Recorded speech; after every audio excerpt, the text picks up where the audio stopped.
Good morning, everybody. It's Zach with BioSafe. I want to thank you for attending this morning, and we are going to be discussing integrated pest management and sanitation guidelines in cannabis.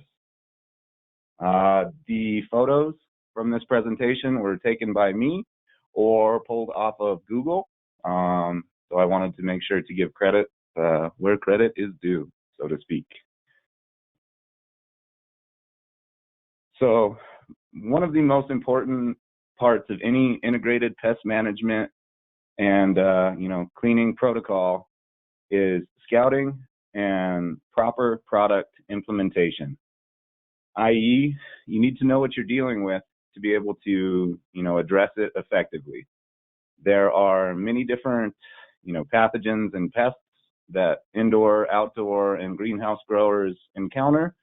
And so knowing what it is that you're dealing with in addition to where you're dealing with it is going to give you a leg up and make sure that you are able to basically implement chemistries in an effective way so that you're not wasting money and you're actually gaining traction against your issues. Zach the Grow Guy, who is me. I'm a Colorado/Garden native. Basically kind of grew up in the backyard farming with my Sicilian grandfather. We grew a lot of tomatoes and veggies, and from a very young age, it was instilled in me that you grow what you need yourself. I've been very lucky in how I've been able to work with some of the largest cannabis and hemp producers in the country and basically help them tailor schedules and programs to issues they may be encountering and to make sure that they are doing things productively and proactively rather than reactively and redundantly, I guess you could say. These are pictures from about a year ago. The one on the left was an indoor greenhouse in southern Colorado. The one on the right was an outdoor recreational cannabis grow in the Trinidad area. I ask anybody that is watching the webinar right now to please take a look at this map. It basically outlines where your reps' territories fall. I myself cover the mountain region for BioSafe Systems. So that's Oklahoma all the way to Nevada, with the exception of Texas and Utah. My good friend Max Gilley covers California.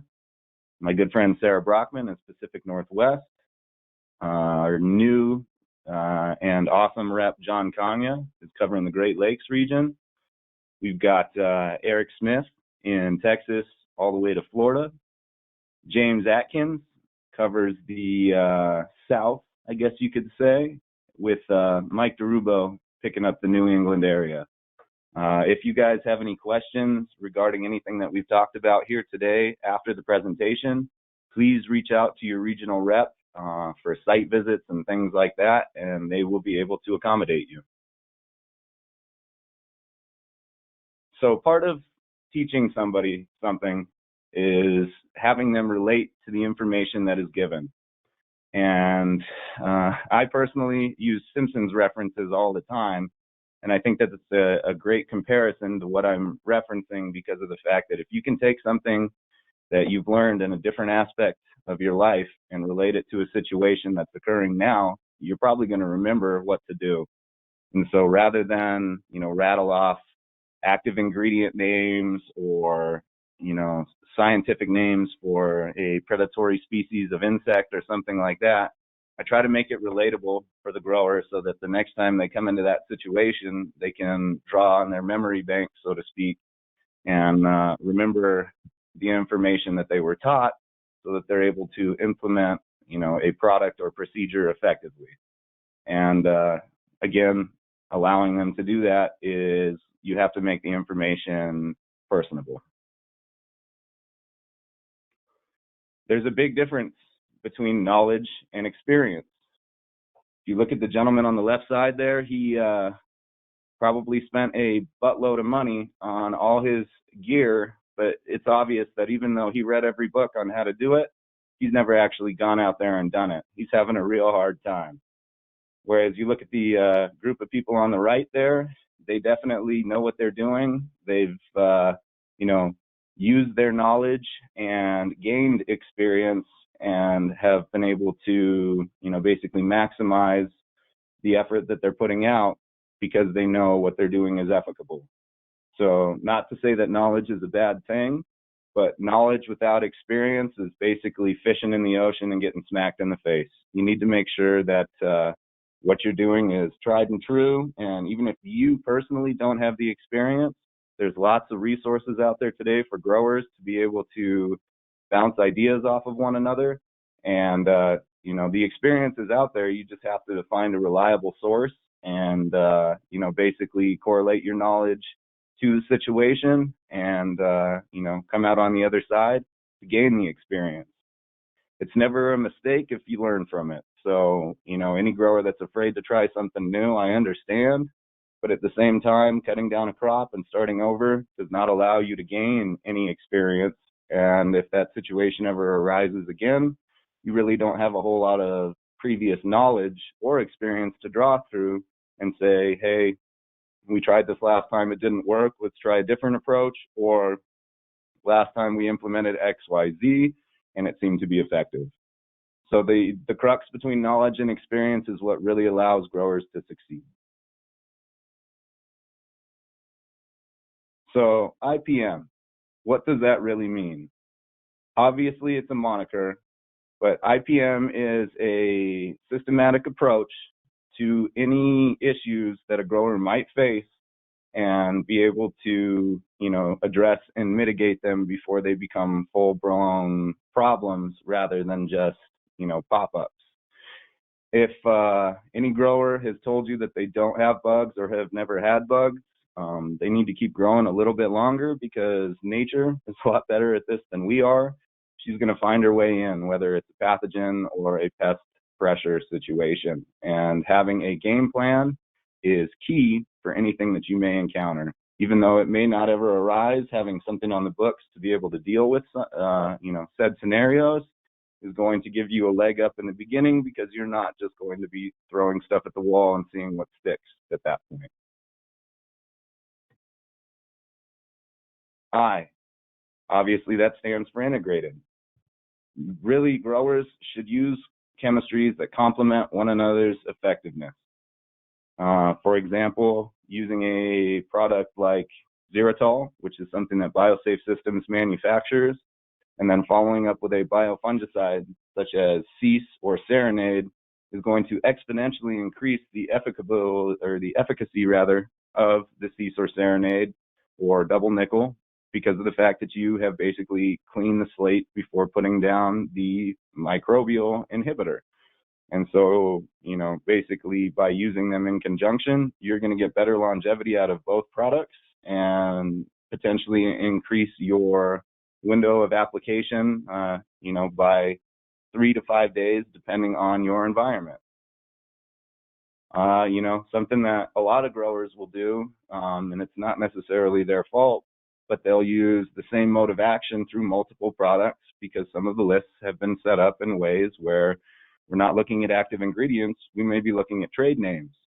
And without that knowledge and experience to relate to the grower that there are several companies that may have a similar chemistry, they think that they're alternating, you know, modes of action, and they may be just developing resistance at that point because of the fact that, you know, the educational component of it was not there.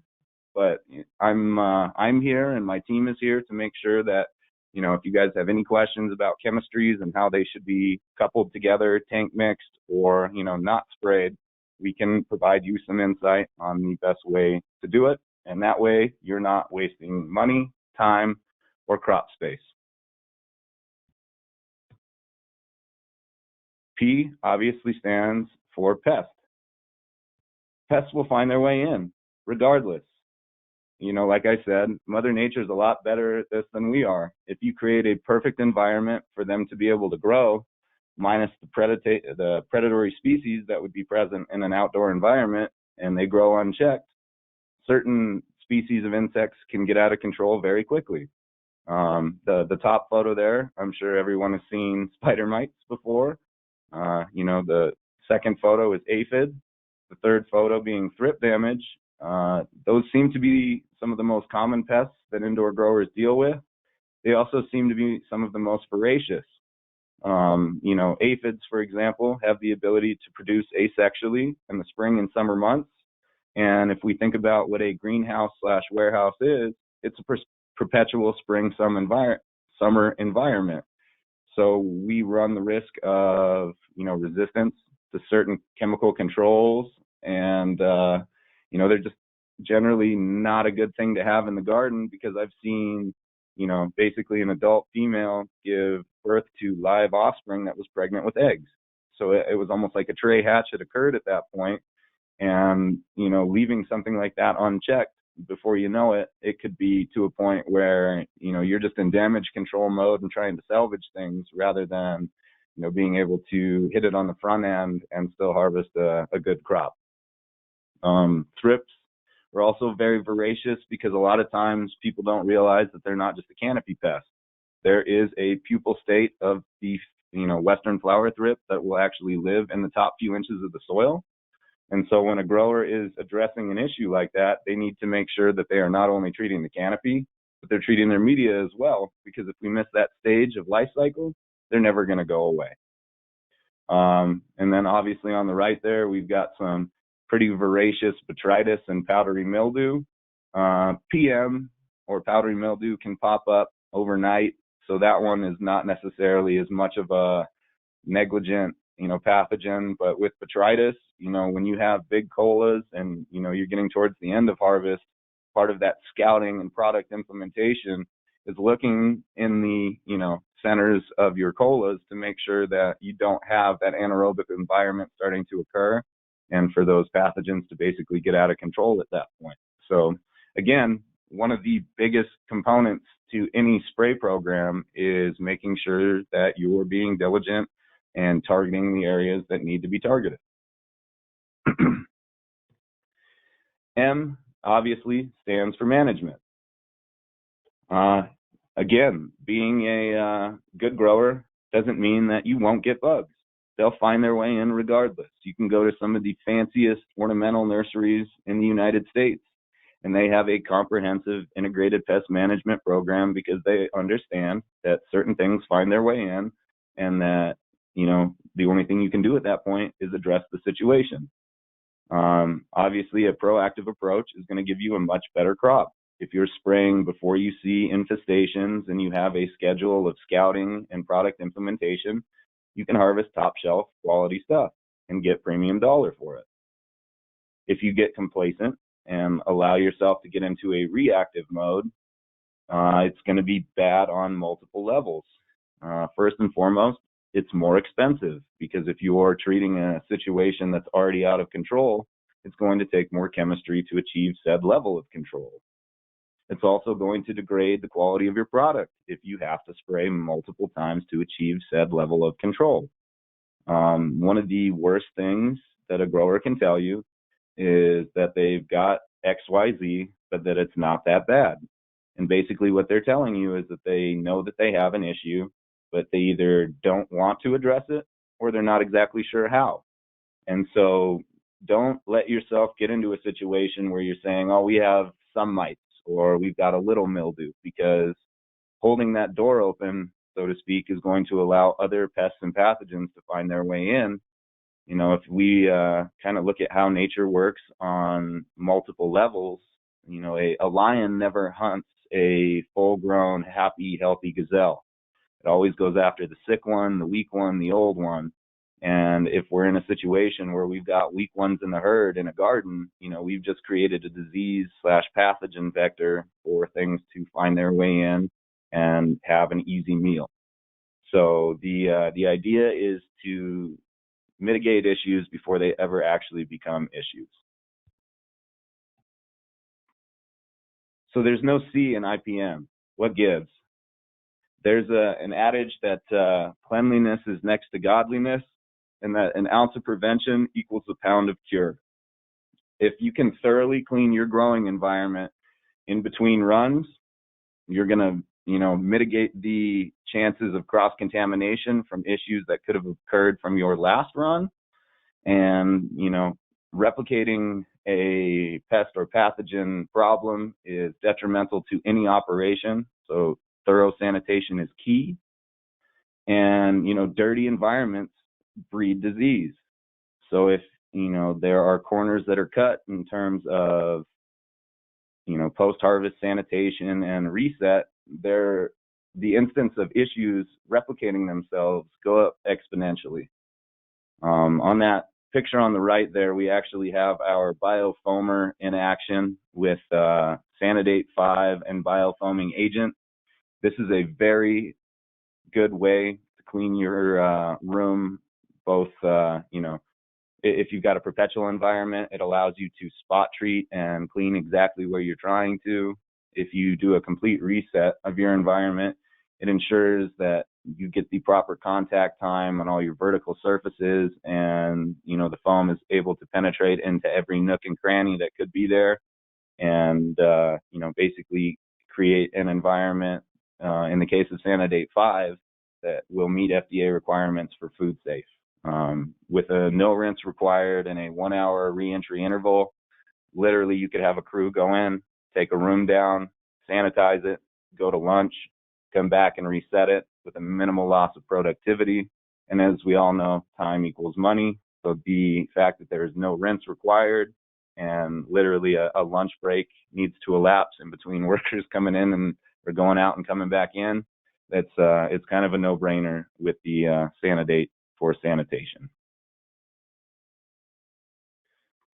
These chemistries were specifically approved by the Colorado Department of Agriculture for cannabis. Azogard is the only azadirachtin formulation that is made here in the U.S. Nothing else ever goes through the lines down in the facility, so you never have to worry about cross-contamination or worker exposure to anything that's not on the label. I'll get into Azogard a little bit more. All these chemistries I'll delve into a little bit more further into the presentation, but this is basically just kind of a quick overview. Oxyphos is an awesome 1-2 punch because it has mono and dipotassium salt of phosphoric acid as well as peroxide. So you're able to elicit what is called an induced systemic response, as well as sanitize your canopy in one go. So again, using chemistry with chemistry, it really allows you to get the maximum bang for your buck. And the really nice thing about Oxyphos is that it has about a 21-day residual within the plant in terms of ISR activity. And so if a grower is able to get on a rotation that basically allows them to treat once in veg, when they flip, week 3, week 6, assuming a 9-week cycle, that next application would actually be a harvest stage, and you're able to basically elicit that immunal response from propagation all the way to harvest. Sanidate 5 is our hard surface cleaner, so basically tables, trays, walkways, walls, you name it. Sanidate 5 is going to be the go-to. It requires a 0 rinse, but has the ability to give you a food safety claim because on the label it does have human health pathogens such as E. coli, Listeria, Salmonella. And if you can address those pathogens, you've met those FDA requirements. Xeritol 2.0 is a very similar chemistry to Sanidate 5, but Xeritol is actually designed for plant-based applications. So foliar sprays, root inoculations or disinfections, and water treatment would really be what Xeritol 2.0 is suited for, and have growers that will basically apply it on a maintenance interval just to make sure that nothing ever gets out of control. And again, they're using that preventative rather than curative approach.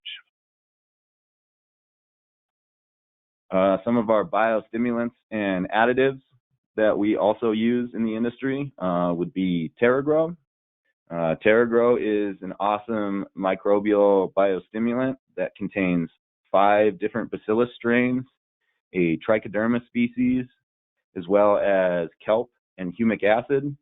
And I'll explain a little bit more how those all work together a little bit later. But in terms of microbial inoculants, it is really one of the best bang for your buck on the market. Calox is an awesome tool for growers that may not do a lot of transplant and will be growing in, say, like a peat-based media. A lot of growers will use things like dolomitic lime to, adjust pH over time. But what's really nice about Calox is that it allows a grower to basically have an immediate pH increase for, basically about 30 days. And when used in conjunction with something like dolomitic lime, they're able to get that immediate elicited response as well as that slower release, so they can keep the pH in an optimal range for a longer period. And last but not least is our biofoaming agent. It is necessary to be able to create those soapy suds that we saw on the slide before.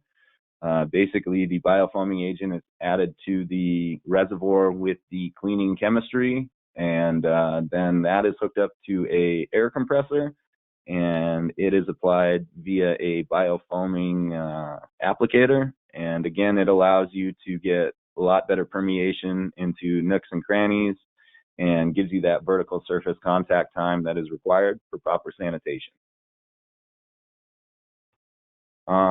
There are a lot of other companies out there that have very effective chemistries that we don't produce. And part of any good integrated pest management program is basically having the key components from each. Some people do things very, very well, and while others have, fortes in different sectors. I always like to use the adage that you're not going to use your electrician to frame your house. Use the electrician to do your electrical, because that's what he's good at. And so recognizing what some of these other companies make in terms of ethical products is key. BioWorks does a very good job. Certus has some really key products. Marone is on the cutting edge of bioinsecticides, and I do recommend some of their products for certain situations. OHP is trying to get on board. Green Coast has some good 25B chemistries that complement any IPM rotation. Blacksmith has some really good microbials. Safer, anybody that's been growing for any amount of time can tell you about Safer Soap or Safer Sulfur. MGK are the guys that will produce pyrethrin for 98% of the products that are on the market today. So if you're using a pyrethrin-based product, more than likely that was formulated by MGK. JH Biotech has some really cool organic options for growers that are trying to mix things up a little bit. And even, a conventional company like CPRO is pushing a microbial insecticide now. So it shows that the biocontrol / natural organic movement, I guess we could say, is a serious thing in horticulture. And if you're able to replicate, results from chemical chemistries without affecting the environment negatively, I think most growers are going to go to that model as the industry matures, because we don't want to, have the EPA or, even the next generation tell us that we destroyed the earth by doing what we're doing. We're going to talk a little bit now about pests, the damage that they cause, and how to treat them. Two-dotted spider mite is a very common pest in indoor cannabis. They really like the hot and, ample foliage that's provided in an indoor grow. The most common sign that you're going to have two-dotted is like a stippling on the top of the leaves, where it almost looks like it had been sprayed and then magnified. As the symptoms progress, excuse me, as the symptoms progress, you'll actually see webs start to occur, i.e. that's why they call them spider mites. But at that point, we definitely know that the grower hasn't been doing proper scouting and product implementation if you've got webs, because that doesn't happen overnight. Usually it's 7 to 14 days of unchecked growth that they'll get to that point. On the right here, I want to just point out that the gestation period is in between 1 to 3 days for most of their cycles. And so knowing their molt cycle is going to give you a leg up in terms of your application intervals, because if you can hit them at each stage of life, the odds of them making through it or making it through your IPM regimen and staying as a, source in the garden go down exponentially. Thrips, we talked about a little bit earlier, but again, they are a voracious pest that seems like it's pretty hard to get rid of for some growers. The damage typically occurs on the tops of the leaves, and it almost looks like a scarring or a scratch on the top where the chlorophyll has been removed. The thrips typically hang out on the tops of the leaves, and the best thing I can think to compare them to would be like a splinter that you get from a board. They're very small, maybe a 1/16 of an inch long, and they typically have a yellowish to brownish appearance to them. And, they are a piercing sucking insect. So if you have thrips in the garden, it's definitely something to address sooner rather than later, because of the fact that piercing sucking insects can spread disease. And so if you have a plant that may be infected with a wilt disease such as mosaic or fusarium, and then that thrip moves to another plant, you've just spread said disease. So even though some growers say that they don't cause that much damage, it's the vector effect that really makes them detrimental to any garden. Again, on the right, I've got their life cycle. And so, it is possible for a, unchecked thrip population to be alive for, around 2 months. And so having that knowledge, knowing that if you've seen them, you should probably put a implementation in effect for that period of time, is only going to allow the grower to be that much more successful. Aphids, both root and canopy aphids, are predominantly female in terms of population. When you see them in the canopy, you're typically going to also see something called honeydew, which is actually their excrement. And it almost looks like the leaf was dripped on with like sugar water or something. It's going to be kind of a shiny appearance, and it almost looks wet on the top of the leaf. So if you're seeing leaves that aren't getting dripped on by HVAC and you haven't sprayed lately that almost look kind of wet or shiny, check your stems, check the undersides of your leaves, because that's a telltale sign that aphids may be present. If we look on the right there, again, in those spring and summer months, they are able to produce asexually. And the reason I bring that up is chemical control can develop resistance.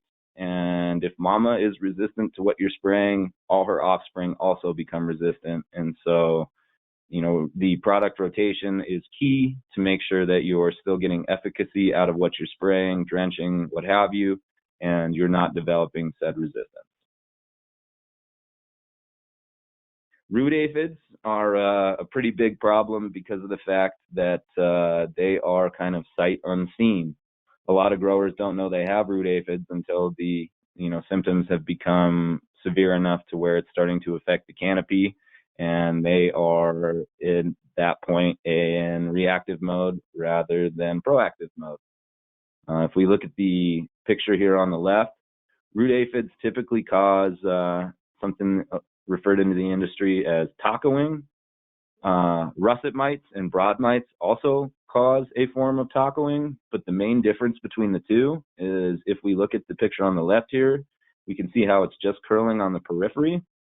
That's a direct result of the root aphids basically slowly taking the osmotic pressure away from the plant by chomping on the roots. So rather than have the whole foliage fold in on itself from loss of total osmotic pressure, it's a little bit at a time. And so if you are in a garden and you start to see that situation, the first thing I would do would be to do like an EC/pH test of the media to make sure that you're not super salty, because excess nutrition can also cause this in a VPD deficient atmosphere.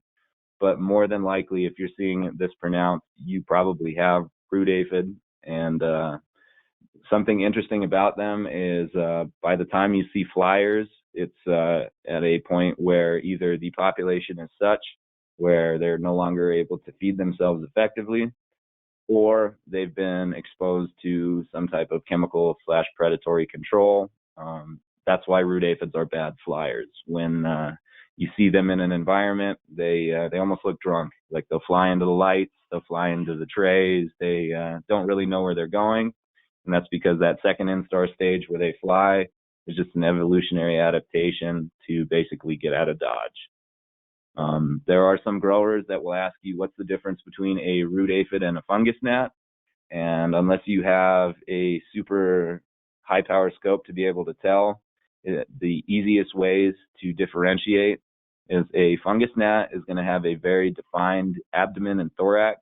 They almost look like a sleek mosquito, so to speak, whereas an aphid is a lot more bulbous, and they've got something that stick out of their butts called petules. They're commonly referred to in the industry as tailpipes.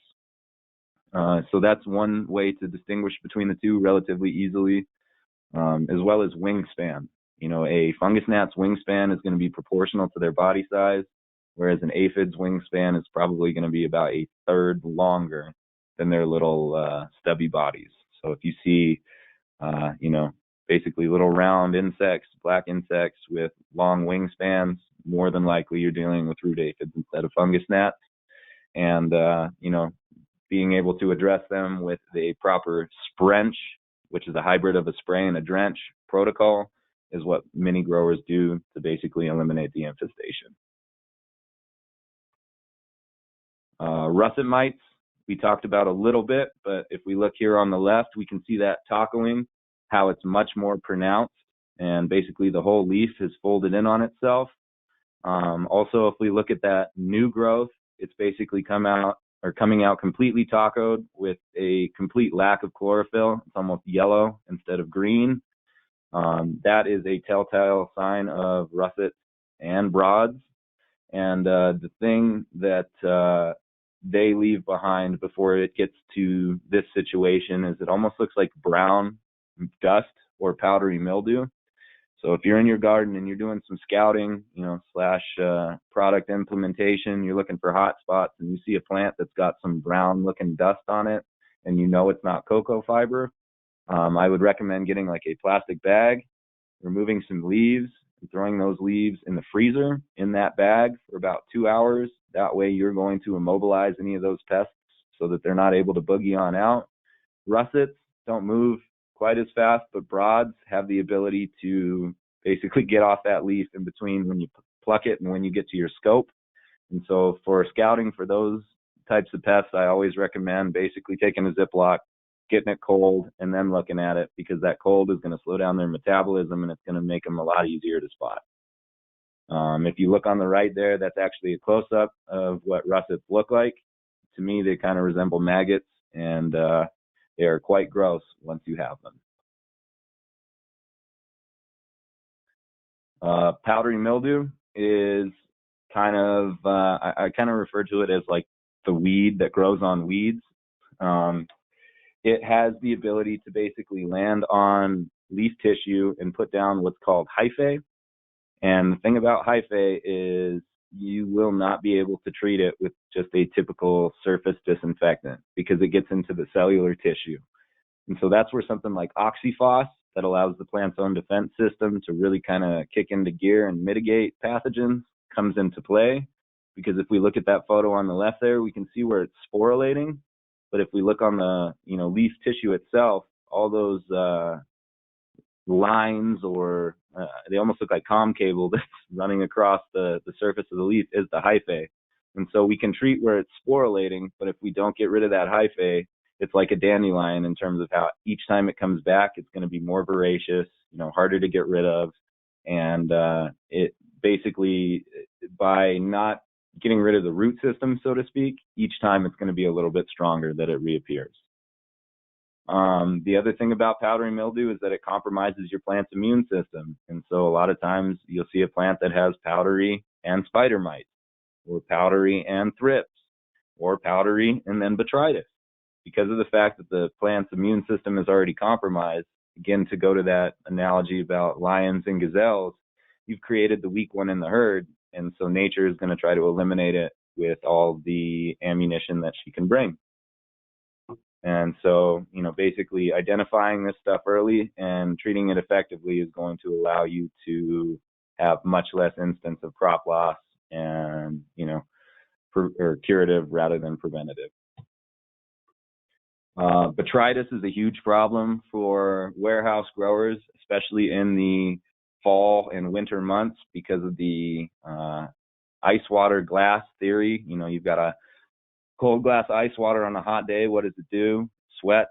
Well, if you've got a hot warehouse on a cold day, what's it going to do? It's going to sweat. And that increase in humidity, this is when we typically see botrytis at its worst.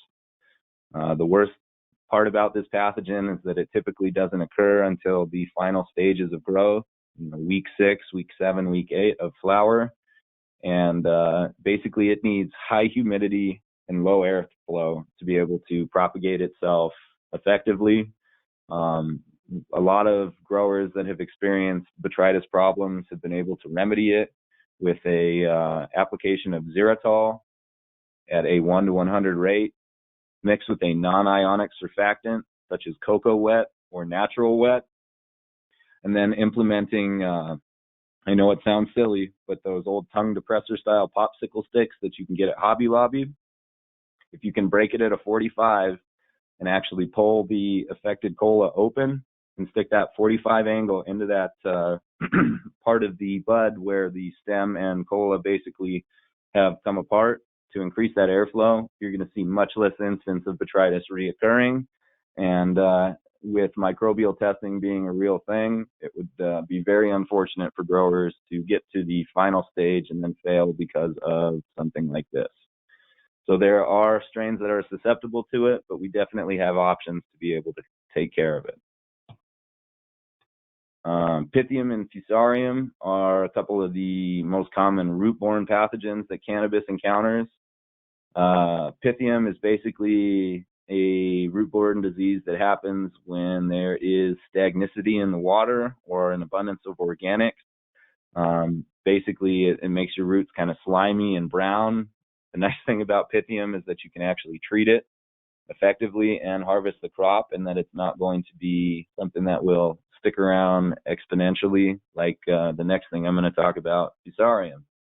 Fusarium is a wilt disease that unfortunately, once a plant has become infected, we can mitigate the symptoms, but there's nothing we can do in terms of elimination other than possibly tissue culturing it out of said cultivar. So in the instance of something like Fusarium, preventative is way better than curative because you're never going to get rid of it. You can put a Band-Aid on the bullet wound, but it's never going to completely fix it. So, doing a water treatment protocol and, putting in beneficial biology to help be antagonistic towards certain pathogens allows growers to mitigate issues before they ever become problems. This is the section, guys, where I'm going to get into each one of the products a little bit more in depth. Azagard, as I mentioned earlier, is the only azadirachtin that's actually formulated here in the United States. The reason that this is a key component for any integrated pest management program is Azagard does 3 really key things for you. First and foremost, it's an anti-feed. And so when you treat an insect population with Azagard, if they're not able to eat as much as they want, they're going to be weaker and more susceptible to whatever follow-up contact or, microbial kill that you're going to use. And if you can kick them while they're down, so to speak, you're going to have much better results out of your products. There are some growers that will tank mix azadirachtin with a knockdown, such as pyrethrin. I personally do not like this approach because of the fact that you want to be able to gain the benefits from the azadirachtin product in terms of if you kill it before it is not able to be weakened by not eating, that's where we run into situations where certain individuals might be more resistant to a chemistry. And so by allowing the anti-feedant quality to kick in, you spray azadirachtin on Monday, you wait until Wednesday and to basically do your heavy hitter, you're going to see much better results out of it. That being said, even though azadirachtin is systemic, if you are relying on ingestion as the only mode of exposure, your efficacy goes way down because insects don't want to eat once they've been treated. And so you want to make sure that you're coming in contact with your target population. If it's a canopy pest, spray the canopy. If it's root aphids, do a sprinch. Make sure that that chemistry is coming in contact with the insect so that you get that efficacy. It's also an ovicide. So when it comes in contact with an adult female, I'll just use spider mites for example. Let's say she lays 10 eggs. If only 2 are viable, then you've just reduced that next week's population by 80%, which again is going to allow you to use your other controls to achieve a much quicker level of success. The other really key component is that it's an IGR or growth regulant. If you're able to basically stop an insect's ability to molt effectively and it can't go from a larva to nymph to an instar stage smoothly, you're reducing the amount of viable adults that can reproduce. And so without, viable eggs and without a viable adult population, you're controlling those insects without really ever having to kill them. And that's where, Asgard really comes into play. Is it's like the jab and the 1-2 punch. You weaken them, you mess with their ability to live a happy, healthy life, and then they're easier to come in and knock out with some of the other products that are available to some of the growers. Oxyphos, again, it's kind of the 1-2 punch when it comes to certain pathogen sanitation. The peroxidal component, when it comes in contact with leaf tissue, is going to sterilize any mycelium or anything that could be there that's going to sporulate and procreate.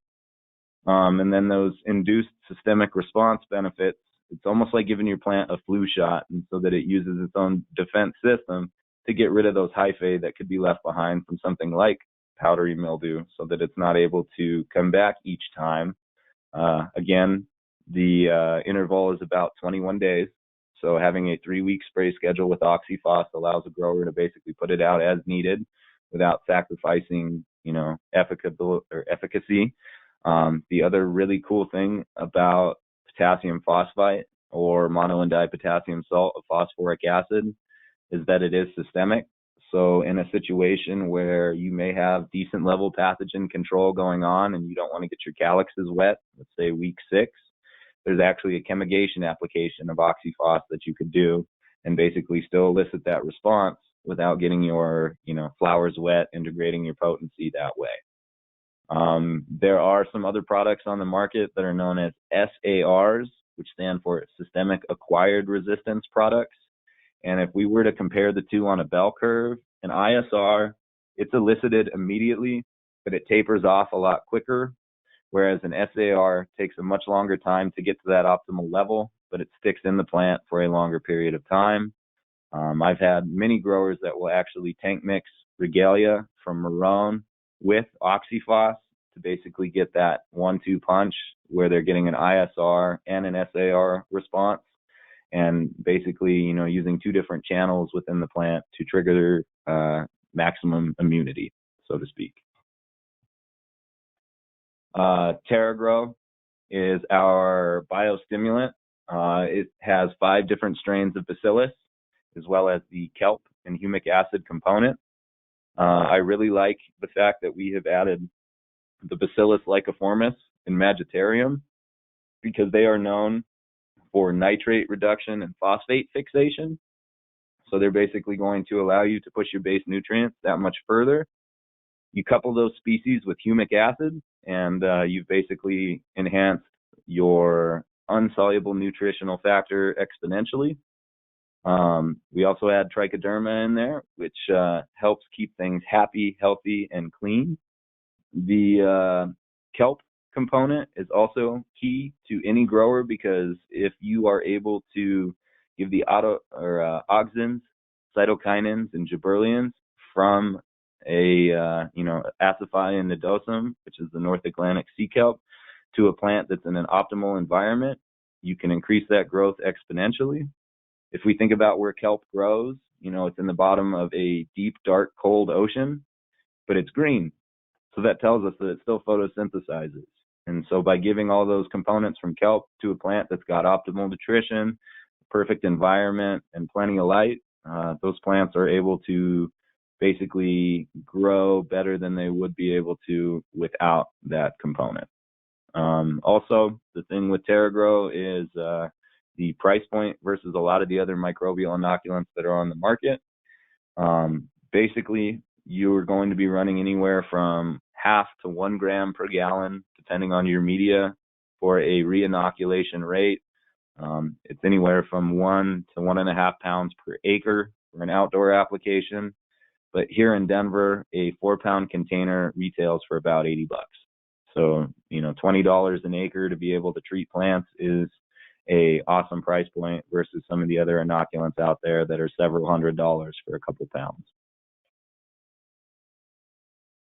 Our Sanidate 5.0, I talked about a little bit earlier, but basically it is our hard surface cleaner.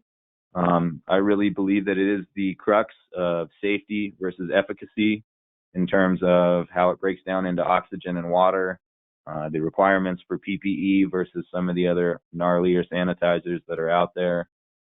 Again, you're able to create a food-safe environment with Sanidate with a 0 rinse and 1 hour REI. It is a superior product to something that needs to be rinsed off because, let's say, for example, you may have a dirty water column and, your trays may have some scuffs in them or, microbial sinks where certain things could adhere and be able to propagate. If you have to sanitize, but then you rinse with dirty water, why even sanitize at that point? Because you just re-inoculated the environment. And so that 0 rinse really allows people to start clean and stay clean. Last but not least, Xeritol 2.0 is going to be basically everything for plant-based applications. So, spraying your clones, dunking your clones before you stick them in your rooting hormone, weekly foliar sprays to ensure that the canopy doesn't have any negative microbial growth, all the way to, dosing it out with like a D14 MZ3000 from Dosatron with CalRes or Viton seals to be able to address like what I was talking about with the Sanidate in terms of you can clean your water column. So you never have to worry about things like, Pythium, zoospore, cyanobacteria, filamentous algae being present in your lines. And by utilizing, the Xeritol in a constant injection situation, you're going to keep your environment much cleaner and actually be putting a little bit of DO or dissolved oxygen into the root zone. The really cool thing about the 5 to 7 ppm rate, which is what we shoot for water treatment, is it's mostly going to be used up in your manifolds and lines. And so you don't have to worry about, like, for example, negatively affecting TerraGrow that you just inoculated with, because the sanitizer is basically going to do its job in the system. And by the time it gets to the actual spray stake and onto the pot, the amount that's there is negligible. So you're not going to have detrimental effects on microbial populations that are already established in your media. Thank you guys for listening. I look forward to seeing you all succeed. This is a picture of my good friend Leland, who works for Front Row, one of the best growers in Colorado. His name's Willie Gardner, and myself down at Montefiore about I want to say it was about a year ago. But, I like to keep a close-knit group of guys that we work with. And, it's one of those things that the more you get to know your rep, the better level you guys will all be on. And, those Saturday phone calls won't seem like a chore or what have you when they pop up. But I really appreciate everybody listening, and hopefully you were all able to gain some insight and knowledge out of this. I guess I'll leave it open if there are any questions. Hey, I just wanted to jump in. Thanks so much for that very informative presentation, Zach. This is Patrick Williams. I'm Senior Editor of Greenhouse Management. I'll be asking a few questions on behalf of the audience. Just wanted to let everyone know that if you have any questions, you can use the questions box to your right on your screen to enter your question, and we'll address those here in a few minutes. Zach, a few questions came in so far. So I was just hoping to ask you, one of our audience members was curious about PAA, or peroxyacetic acid, which is in Sanidate 5.0 and Xeritol 2.0. Can you just expand a little bit on what PAA is and or what it does? So peroxyacetic acid is basically glacial grade acetic acid or very pure vinegar that has been stabilized in solution with peroxide. And the reason that we add peroxyacetic acid to our regular hydrogen peroxidal-based chemistries is when someone uses regular H2O2 and they mix it up and they start to see that bubbling action occur, that's basically their ORP, or oxidation reduction potential, going down.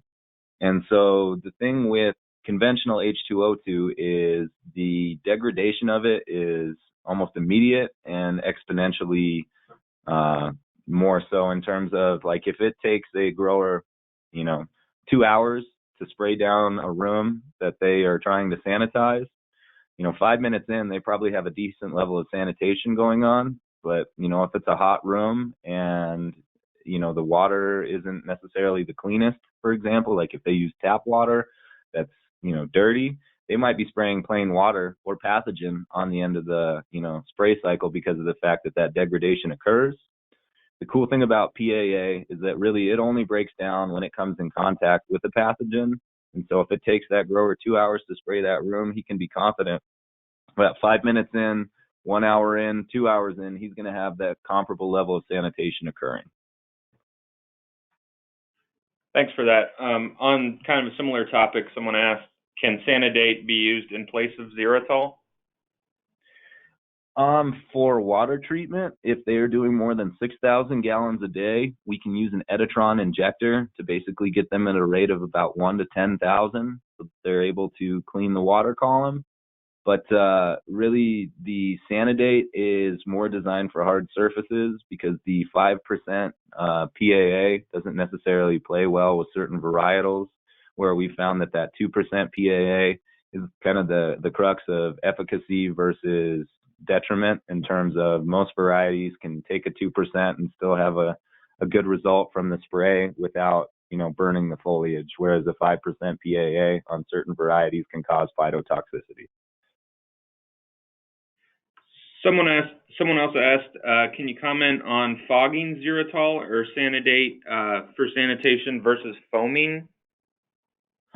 The fogging is a good way to do it as well. The only reason I like foaming is because of the fact that you're going to get better cling on your vertical surfaces. If we think about, water droplets on a wall, like if you were to go up and just spray it with a spray bottle, for example, it's going to beat up and run right down. And even though fogging is a smaller particulate, it's still going to do the same basic, action in terms of accumulation, beating up and then running down. With, the Sanidate, the key component is contact time.